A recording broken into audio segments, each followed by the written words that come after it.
Hi, everybody, and welcome back to the HCD Mindset vidcast. We are in season 2, and we are sticking with the topic of ethics and AI.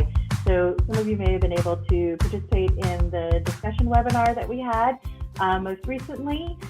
We wanted to pair it with some vidcast discussions, and so we've asked 2 people to join us in this because, as I said in the webinar, we are not the experts on this. We prefer to tap people who are much smarter than we are.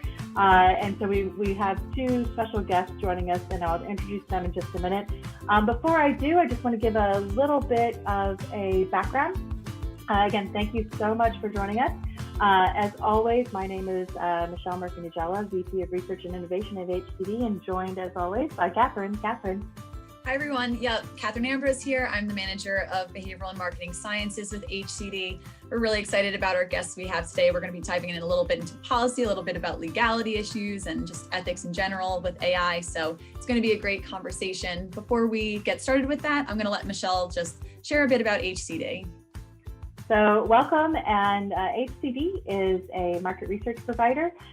We use a holistic approach of doing research with consumers to see how they are perceiving, evaluating, and responding to all sorts of different types of stimuli, anything from products to marketing communications that they might interact with. We use innovative and effective research tools in order to better understand the experiences with products, packaging, and communications using applied consumer neuroscience, which is a mix of psychology, neuroscience, and traditional market research, to really understand all these things going on in human experience, from the early stages of exploration and product development all the way through validation and marketing communications. Our work can be done online or in person, and it's been done globally. But enough about us. Let's dive into this topic because we've had a couple of conversations now at this point, but it's just such an interesting topic. And every time we start talking about it, we just find that you can just keep going on forever, right? Because there's so many little parts of it. And one of the things that started coming up, I think the most, towards the end of the webinar discussion, as well as a recent discussion Kathryn and I had on a previous vidcast, is really getting into policy issues and ethical issues and even legal issues, right? So when you're really thinking about the proper use of AI and some of the sort of caveats and pitfalls that come with it. So, but like I said, we are not experts. I am a PhD, but in neuroscience. That is like the realm of my experience, and Kathryn and I have been working in, this area of behavioral sciences. That's our reach. So we'd like to reach out to people who know better. And so we have some guests. Kathryn, you want to introduce our guests? Yes, please. So I'm going to let Teuta share first her background a little bit. Where are you from? What do you do? Just give us a little bit of a background, please. Sure. So like Kathryn said, my name is Teuta Mercado, and I currently lead the Responsible AI program at Capital One. And really the purpose of that program is to empower our associates, our model developers, our data scientists to really ethically innovate at scale. So kind of going out there and just innovating, but having that ethical mindset. It's really important to us. But prior to leading that program, I have been, I've spent about a decade in compliance for financial services industry. So I have a law degree, so legal compliance, are my background, but I, kind of shifted into sort of leading this program, which is a combination of so many different skills: legal, compliance, business. So it's a great place to be. I'm really enjoying it. I feel like I'm in uncharted territory, which is a lot of fun and challenging, but it's great. And I'm really excited to be here today. So thanks for having me. Thank you. Yeah, and I honestly think it's interesting that you say that because AI is expanding and ever changing. So you're kind of always on your toes a little bit in this field as to what's around the corner. But I just was wondering, before we get started and sharing our next guest, could you just define what you mean by ethics? What does that mean in your realm? Okay, so that is a really good question, and a question that we get asked all the time. So in the financial service industry, and we'll get into this a bit more when Jamie and I, sort of share our viewpoints. It's a heavily regulated industry, so we've got really great risk frameworks already in place that help define, that line that you're going to cross into where you're breaking the law and not breaking the law. So when I say ethics, I kind of like to talk about really, or the way I define it is that gray space, right? Where you're well within the bounds of laws because we are, a bank and we have to really obey all the laws. And we're doing that. We've been doing that for years. We've got lawyers, we've got compliance functions, we have other risk frameworks. So we're well within the bounds of the law, but sometimes something may not feel right. It may be gray. So we're here to help you identify those gray spaces and to say, am I crossing a line that right now is okay, but maybe down the line, we don't want to be there. So that's how I define it. And it's not a great definition, but that's kind of where we are today. I think it's great. So I don't know what you're talking about, but it really did clear up some things for me. Makes and sense. Yeah, it makes a lot of sense, and it fits within this framework that we're trying to understand, and kind of gives a little bit more of a mechanism behind what we're discussing. But and to help with the conversation, we have Jamie here. Jamie, would you mind sharing a little bit about your background and how you got where you are? Sure, happy to. So my name is Jamie Specter Dattilo. I have over a decade of both legal and business experience. So really, really motivated and excited about the responsible use of both data and technology. So I've spent the majority of my career at Capital One, where I've advised in different areas such as IP litigation, really fallen in love with technology there. Also IP technology, business counsel, regulatory advisory. I most recently was part of a small group that was responsible for building a data ethics and privacy program at Capital One. We're actually working with Teuta and her team in the responsible AI program there. Really thinking, what should we do as it relates to collecting, using, sharing personal data, and implementing that at an enterprise-wide level. So I smiled when Teuta was defining ethics, because it really is that gray space that, that rules of conduct for a particular group doing the right thing. And that's just something that's always been motivating me, whether it is in a role at the data ethics and privacy program, or even in future roles that I'll be taking on as well. So very, very excited to be here. I think it's a wonderful topic, and looking forward to dive in a little bit more. That's awesome. Yeah, I really like the description of gray space as well, because I think in some ways it can also be called a little bit of the Wild West, where I guess companies are really regulating themselves to some degree, and like laws are playing catch up with technology, which seems to be a theme going on with a lot of technology nowadays, right?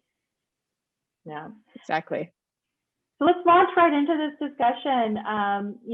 In addition to defining ethics, I think we have to define what we're even talking about, because I think a lot of times when people are talking about artificial intelligence, I'm not sure that they totally understand what artificial intelligence really is. It's a joke that we were talking about on our discussion webinar panel, that, the whole reason we got interested in wanting to share this information, have these conversations, is because we started going to conferences, and it seemed like all the talks at the market research conferences included the word AI in the title. But then you go to the talk and it didn't seem to have anything to do with AI. It's just like, it's a buzzword right now. Everybody has to have AI in it. Otherwise, it's not even a talk. No one's going to look at it because it doesn't have the word AI in it. But some people, say there's quite a difference with that in machine learning.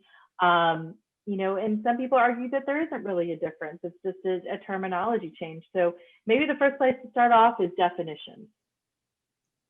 Sure. Absolutely. Yeah. Could you dive into that a little bit for us and just share? Yeah, go. Sure. I think, at the highest level, I think what you have here is really the way we look at it as well. It's artificial intelligence is a branch of computer science, really concerned with building like smart machines capable of performing human-like activities, or activities that require intelligence, human intelligence. And, it's funny, I think every institution, every organization defines it slightly different. So there's really no universal definition that every organization adopts. So you'll find that there are differences, but I think at the highest level, it's really that, like, mimicking that human behavior to some extent. And how does that differ from machine learning? So I'm not an expert, but the way I understand it is that just what you have here, machine learning really is a type of artificial intelligence. So the machine is learning huge amounts of data to learn how to do tasks, how to make decisions, how to make recommendations, for instance, when you think about marketing. Mm-hmm. Yeah, it's really interesting. And I think there's a lot of nuance in this as well. and there's a lot of issues that can kind of come up with AI. We've talked about that a little bit, and in the discussion panel, as well as Kathryn and I most recently. But there's some problems that can happen in AI. And one thing I thought was really interesting that one of the more computer science experts kind of brought up, that I think is really more of a discussion to have here when we talk more about ethics, is really around, the data that you're using, right? So it's kind of like all data is not good data, right? And just taking a bunch of data and applying AI to it is perhaps not the best approach that people should be using, that you really have to critically think about the data that you have. And that's kind of why I really like this quote here on the bottom, because it kind of talks to that issue a bit, where AI is making the machine learning is happening on only the data that it has, right? And so it is going to potentially be very biased. And that bias is just going to become worse, right? As data is being generated from this original potentially biased data. Maybe we can talk a little bit about like how that happens, and about how companies have to maybe deal with biases in their data, or making sure that their data is good, things of that nature. Maybe it makes sense. I can jump in to talk about some maybe things to think about from the data perspective, and then to I think from your experience, maybe we can pass it along to see the things about actually bias and fairness and how that applies into that setting. I mean, some things to think about, and again, these are some high level things to think about as you're looking at this, sheer volume of data in front of you, right? So like having that much data really does mean more access to sensitive data. And so you're making decisions with complicated algorithms that have a big impact potentially on people's lives. So I always find it's important to ask, what data do you really need to power the models to achieve your objective? I think in addition to the quantity challenge, there's always also a quality challenge. Are you using accurate data that represents the most updated version of that data? Do you even have access to all of the data that you need? I mean, since data is typically spread across disparate data sets, it can be hard to find. And is it really representative of the problem that you are trying to solve? And I think one other thing, in addition to the quantity and the quality challenge, there is that origination challenge. Should you have the data that you are using? And if so, should you be using data in a certain way? So maybe, for example, you get your data from a third party with no evidence of consent from the consumer beyond their word, or maybe you get data from a third party with no evidence of even where it originated, or in some of these instances, you have a lot of data being generated for academic purposes versus commercial purposes. Like, just being aware, it doesn't necessarily mean you shouldn't use it in a new purpose, but just really thinking about like quantity, quality, and origination challenges from the beginning, right? So whenever data is being used, I think it's really helpful, and this comes from the data ethics piece of my experience, to constantly remind ourselves that there may be a person behind that data, or I guess the uses of that data may actually impact someone's life. So if you're starting with this human-centric view on how you handle data, hopefully it will carry on that human-centric view to all uses of the data.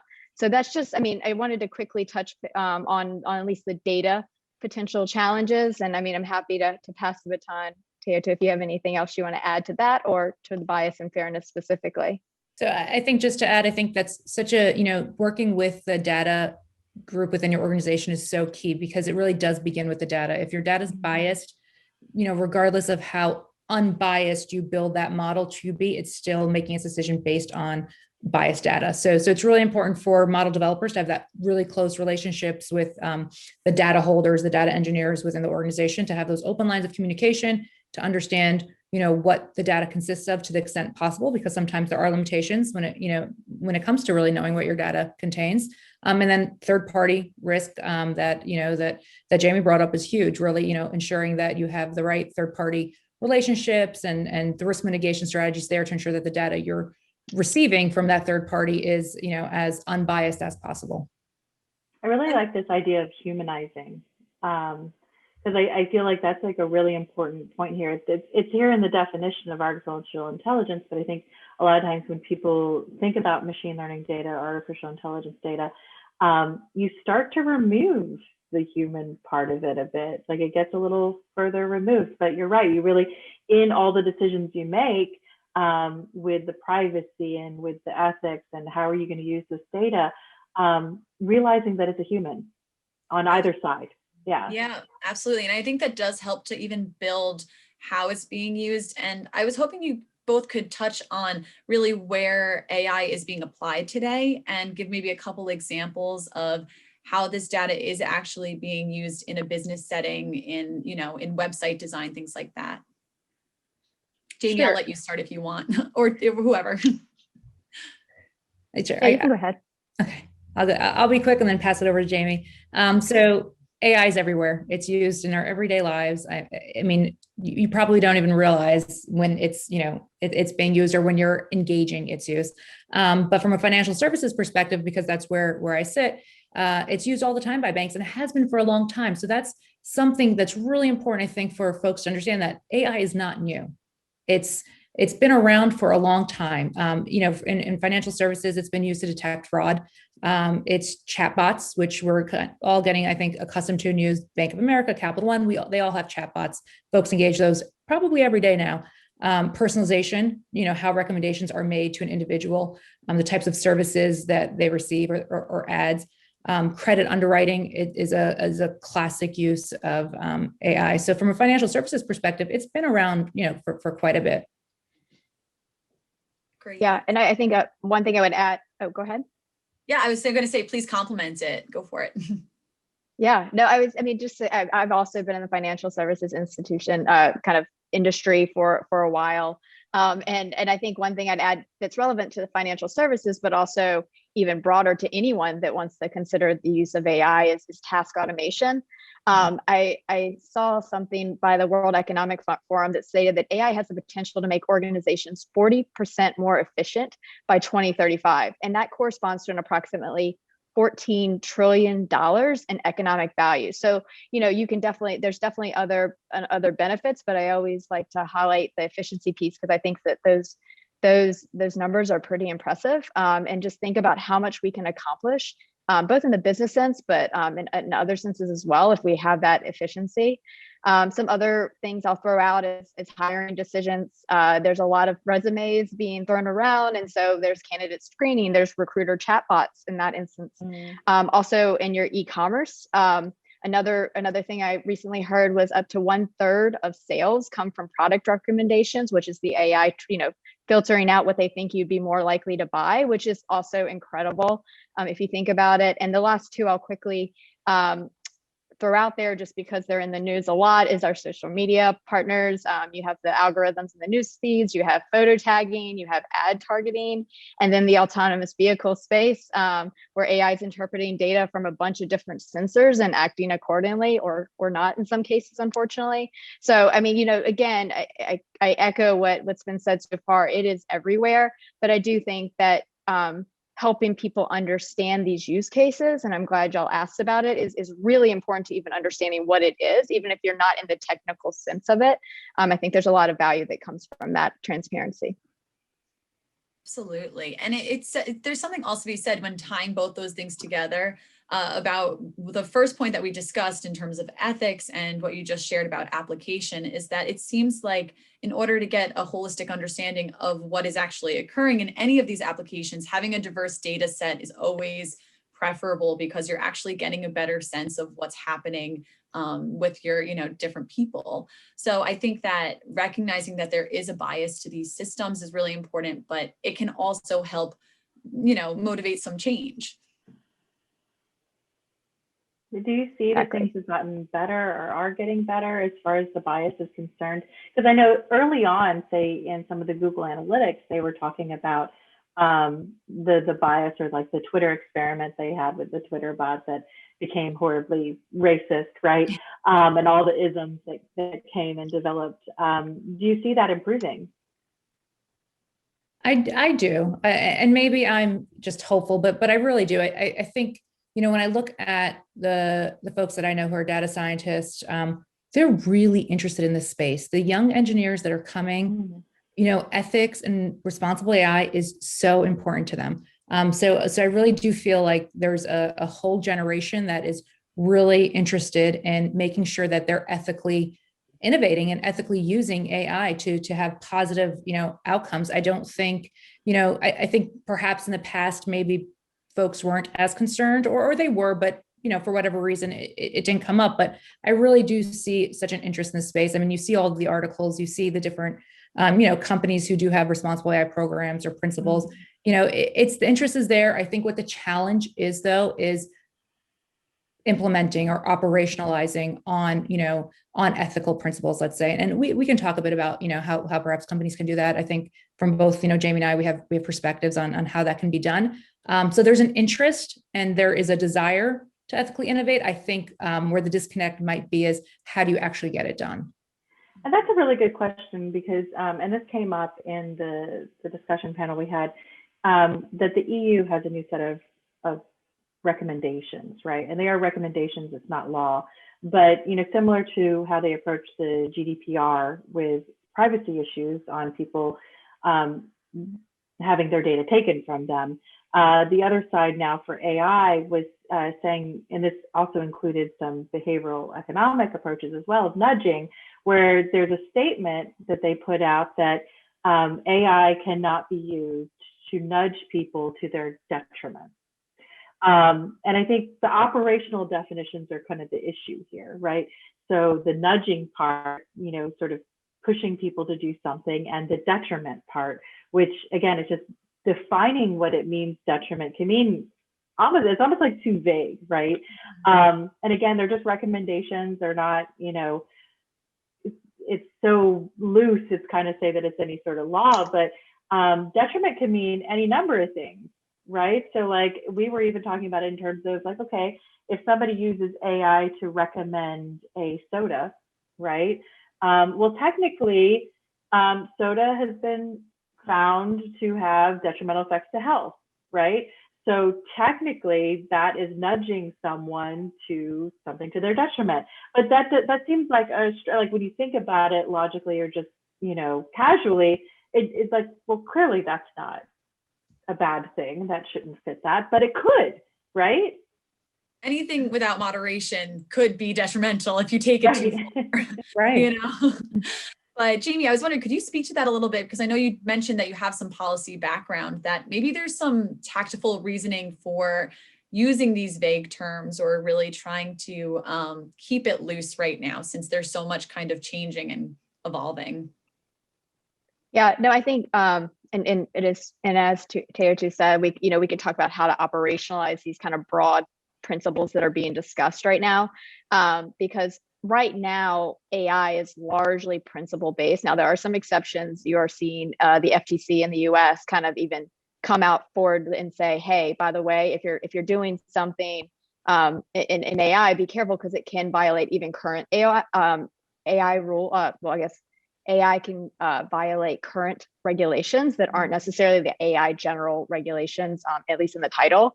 And then also the one other thing I want to bring up is in April 21st, very recently, a few days ago, the European Commission published these draft AI regulations, and they're addressing the issues that we're discussing today. So these are moving more from the guidelines to actual regulations. Now, there will be time between now and then, but it does give some good core insight into how you can help move forward to the operationalizing of these principles and thoughts. And they're also introducing some pretty significant fines. I think it's up to 6% of annual global turnover if the issues are left unaddressed. So I think right now you're getting definitely media and the consumers are seeing that this is important, and you're also now seeing the regulators prioritize it as well. So I think that kind of just moving into how we think about how to operationalize them, is something that we should explore, not just today, but like take very seriously at an organization wide as well. Absolutely. And could you share a little bit and maybe dive into that a bit more, tease it apart, how we can actually go about operationalizing? Yeah. Let's see. Teuta, do you want to start? Just I know that you have your responsible AI program and the expertise there. Is there anything you want to start with? And I can kind of definitely jump in and build off of it. Sure. So Really, I think the most important step or the first step is for organizations to lay a foundation and agree on what responsible AI means to the organization. So whether that's through policies, guidelines, principles, there needs to be engagement and involvement across the different roles and departments. So responsible AI is not just the responsibility of one team, but rather it requires many different people, many stakeholders, and it requires buy-in, and support from the, from your executives and then all the way down. Second, it's really important to identify actionable ways to implement and operationalize on guiding principles. So let's say your organization decides that, transparency and explainability, there's a data principle there as well around privacy and safety. Those are all, things that are important to your organization. So that's great. You share that with the practitioners and the folks working or making decisions based on AI, but you also have to provide ways to make that, actionable and measurable. You have to identify folks who are accountable, and then you have to empower the associates to really act on them. And a lot of that can be, through current, if you are in a regulated industry, it can be done through your current risk frameworks because you have model risk management, you have fair lending laws that are in place. So you can really look to those to help enforce or not enforce, but sort of, double down on what you're trying to relay because that exists. Now, if you're an industry that's not regulated, you've probably got a little bit more work and you've really got to try to understand, the playing field, what your organization, and I think buy-in there might be more challenging, right? Because you're going to have to implement a lot more and you're going to have to put a lot more into place. So you have to look at your landscape. But really, I think also third, the most important thing is to have that diversity within the groups who, that are creating the AI, reviewing the AI. So, that the model developers and the business who are, you have to start from the beginning. So there has to be diversity of thought from end to end, from the business decision to the person who's building it and to how it's used. And diversity, means everything. It's diversity of experiences, diversity, your socioeconomic background, where you sit within the organization, what part of the organization you represent. All of that really should be very thoughtfully included into the process. I think to your point, it seems like there's a lot of resources you could tap into if you're in a regulated industry, right? But with AI, there's a lot of startups as well that are providers of other industries, and they really have to be a little more self-guiding, I assume. That's kind of what you're saying. Right. And that's where the new regulations that are coming into play will really offer that, that information, that those guide rails or those guardrails and guidelines that they're looking for. So that, looking to the UK and what they're doing could be sort of, okay, let's look to that. What are they implementing? And that could speak to the potential future in the US because we don't have that yet. And if you're not regulated, you can't look to, current regulations that don't, pertain to you. That was going to be my next question. What's the US counterpart to the EU regulations? Jamie, well, I can, yeah, I can definitely. I mentioned the FTC posted actually a recent blog. I think it was either last week or the week before.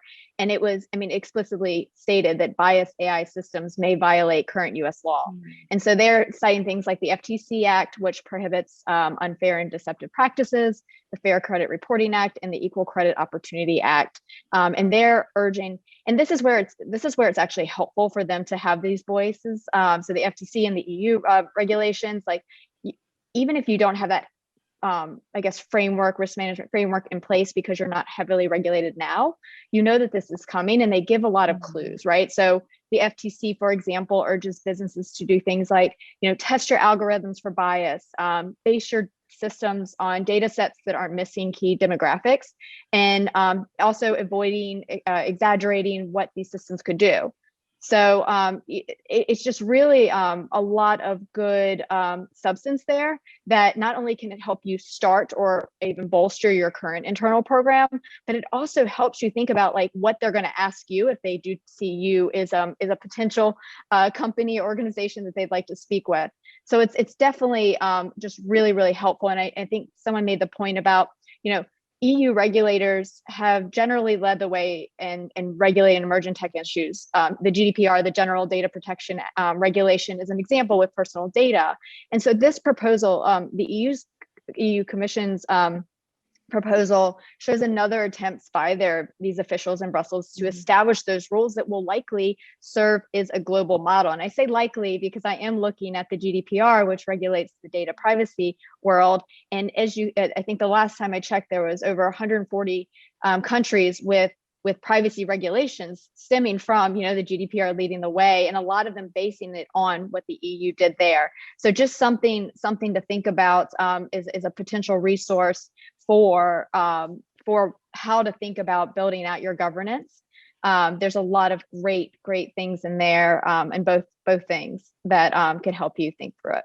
That's great. And I think, you just reminded me of how we are kind of growing and there's more things in place now to try to combat any predatory behavior that can occur with a bias and, misuse or exploitation of data, which is such an important thing. I know recently, I don't know if it was either this year or last year, but I know Facebook is no longer allowed to do racially targeted ads, which is something that was a really big step because there was obviously forms of discrimination that were noted and were considered, especially in terms of housing. I know that was a really big issue. So it's good to see that there are things kind of in the works to try to correct for this and learn from the past, because we have to in order to keep evolving. And I know that I think it was Teuta that mentioned earlier how there is this, there's people coming up the ranks really caring about ethics and caring about AI. So it's good to really create this really framework, good to hear. Yeah. So people can take the baton and go with it. It's the developing culture of interest in that. And culture, I think that's the next point really to focus on, like building a culture where this is what you expect and it is accepted. And regardless, if you look at large organizations, this could be maybe more of an issue. It's a stacked organization, very hierarchical. You have the person coming in, they're young, they're excited, they have to build this model, and in a lot of companies, it's, speed to market. You're not going to pause and think. We don't want to, so you're incentivized to kind of get your work done and get out there. So we really need to shift the culture to incentivize folks to pause, think, and raise any ethical concerns. And that should be rewarded. And I think once we start doing that within our organizations and build out culture, we'll really see the impact and change. That's awesome. And I'm kind of curious, you touched on this a little bit, that there could be some tension having these things implemented because everyone is kind of focused on streamlining straight ahead, and we might have to take that step back and find that balance. Where are other challenges you might see in really creating this form of ethical AI use? Is that, yeah, that could go for you or Jamie, whoever is interested in answering. So I'll answer it slightly differently. I think, and then I'll pass it to Jamie. So I think building technical solutions within your model lifecycle will address the need to, where it would take too much time. So if, as you're building and you have, this framework where you have to do different checks and balances, if you build the ethical component within that, it'll just become second nature. It'll become part of the workflow. And so we don't have to, pause and spend all this time because it's part of the process. So I think building things into the process is really how it has to be done. It can't be an afterthought. It can't be extra work that has to be done. It really just has to be part of that workflow. And I think building on that, actually, it can be overwhelming, right? Because you're like, where is all our AI, and am I even able to explain what is going on? And I think one thing to think about, even if you're in a regulated industry or not, you don't necessarily have to create everything from scratch. Like I would first look internally and say, like, what do I have right now? Privacy is definitely close to my heart. So, privacy regulations are forcing organizations to take a closer look at their data, right? To better understand it. And so, if you have a data map, for example, that a lot of the privacy regulations forced you, required you to do in order to comply, what can I look at that to understand where am I using, to create an AI map, right? To understand exactly where this data is going. What existing governance infrastructure do you have that you can leverage? Is there a governance board, right? That consists of the various perspectives that Teuta kind of highlighted, right? That you need to incorporate into your AI use case. I think that's something to think about too. And then another thing too, is you think about like, there's potential issues with getting this in place and it goes to the culture thing too. I think I can't echo enough what's been said already about just the constant reinforcement of the why this is important, enforcing that culture of asking questions. And I think also sharing. This is a time, and I think this will continue to be a time where this topic especially, a lot of people are learning, both internally, and you can share your findings internally throughout. And if you feel comfortable and it makes sense to, feel very free to share them externally. I think, communicating things like your AI test and audit results, for example, like what went right, what went wrong, what could we have done differently? How do we iterate? How do we improve, what we found?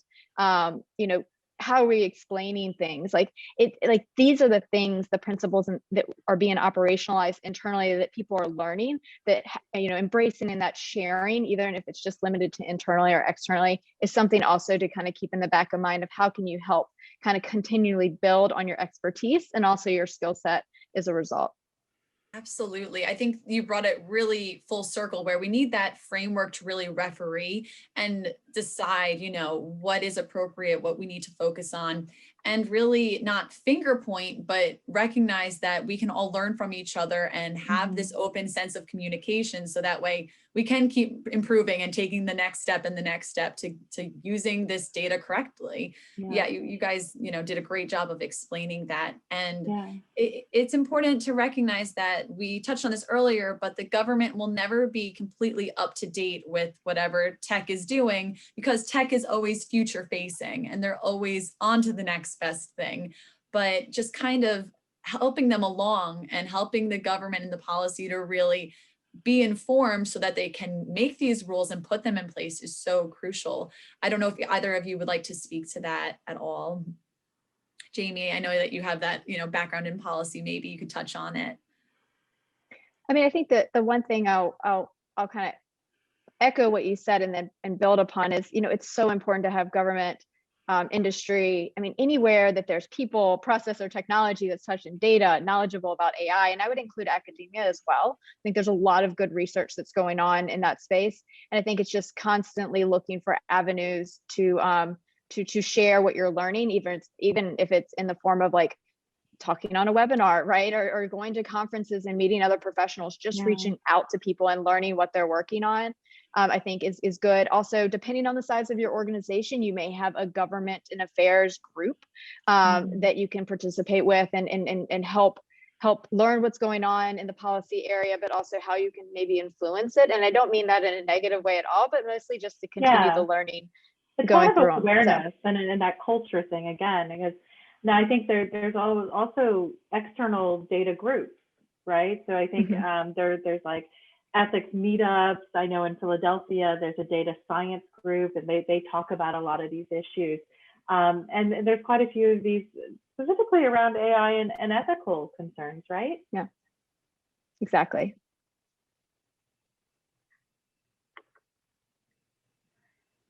So I think it's really great for people to get more and more involved, because that really is how you can build more of these partnerships. You meet other people, they're in a different space, right? Because I think both of you are in the financial space, but maybe there's somebody that's more in agriculture, right? Where they're also using AI, but it's really important to think, because even in there, you end up with biases where maybe it's going to skew towards a specific type of crop, right? And it's going to ignore some others. And so there's the same issues, just with different labels, I would think, right? Yeah, I think it's something to be aware of, regardless of the industry or the, if there's a customer impact somewhere down the line, then there should absolutely be awareness to what the potential outcomes could be. And I think it's great. Go ahead. Yeah, Kathryn. I'm curious about both of your thoughts on just regulators and the global standards of actually integrating ethical considerations into any type of rollout that you might be doing. If you want to maybe touch on that and give your thoughts, because this is going to be something that's up and coming, and we have to keep it in mind. So again, I think you have to look at the type of industry you sit in, regulated versus unregulated, the impact of the potential laws. In a regulated institution, you've sort of already got that great framework in place. So you're just going to be adding to it in a very, I think, organic way. New regulations are passed down, whether they're within AI or not, and the organizations figure out how to, bring those in, ensure that the business is aware of them and understand how to comply with them, and build, their controls around that. So I think if you have that process in place, there will be a period where it's challenging, but you'll be able to integrate and implement much easier. If it's something completely new to you, you've formerly been unregulated, I think you'll feel, it will be challenging, and you'll have to really rely on experts, and it would probably be prudent to ensure that you're engaging legal and compliance folks, and whether you have that in-house or perhaps you need to work with consultants, you'll want to ensure that you're bringing in all the right folks to ensure that you can build processes to ensure that you're complying and mitigating for any potential risks. So I think it's important, and just it can be challenging. Absolutely. Well, we both want to thank you so much for joining us and taking some time to explain this, because it is something that we're not as familiar with, but we are interested in it. And I think these conversations are so important to really help build that framework and build that foundation. Yeah. Any closing recommendations you would give to people to where they could go to learn more? So, I'll just say some last closing thoughts here. There are a lot of opportunities for people to get involved. Look internally in your own organizations, or if you're a student, look at, talk to your professors, or if you're in a different environment, look for people within that environment, right? To get involved, ask questions, see what's being done now. If you're interested in getting involved, ask, say, is there something I can do to help? I think with AI and in really any emerging technology that exists or will come into existence in that fact, go into it with this learning mindset, always looking for the articles, books, webinars, asking a lot of questions, and just have fun with it. Everyone's kind of learning with you. I second that. Go to those resources. Lots of, webinars are out there. Look for them on the internet. And then, this one recommendation I have is AI Now, which is New York University's research center. I think they have a lot of information. They look at the social implications of AI. It's not sponsored. I just like them. So, that would be one place in addition to the many others out there. Great recommendations. Again, thank you so much for your knowledge and insight into these research questions. I hope that you enjoyed it. Everybody listening in and watching, I hope you've enjoyed this discussion as well. If you did, please subscribe. If you didn't, please subscribe. Do comment below if you have any questions for us or any thoughts on this topic of ethics and AI and policy and all these sort of things, which I think everybody does have thoughts on it, because like we said, it touches everybody in all sorts of ways. Please comment, and also feel free to reach out and let us know. If you're interested in this and you have other questions, you can email either myself or Kathryn, tweet with us, visit the blog, send a smoke signal, carrier pigeon, whatever works. But do catch us again for the next episode. And I want to, again, thank you, ladies, so much for joining us and sharing your knowledge and your thoughts. And we're really happy to continue the conversation with you in other ways too. So I hope you've enjoyed yourself. With that, I want to thank everybody and wish everybody a great day.